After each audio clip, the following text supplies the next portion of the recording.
Hey guys, welcome back to another interesting video from How Logical, and in this video I'm going to show you how to check your Agoda booking if you have lost or don't have the Agoda account. So without any further ado, let's dive right into this exciting video.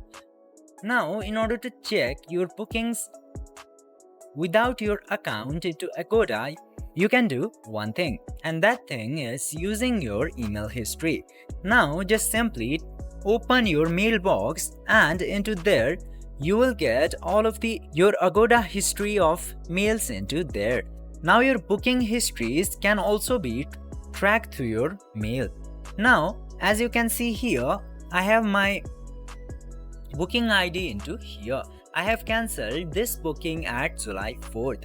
It means by going into your mail section, you can check Agoda booking IDs, booking history, and your normal bookings from the mail section if you have lost your account or don't have access to account.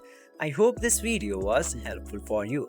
If yes, don't forget to like, share and subscribe to the channel to never miss another update. Thank you for watching the video.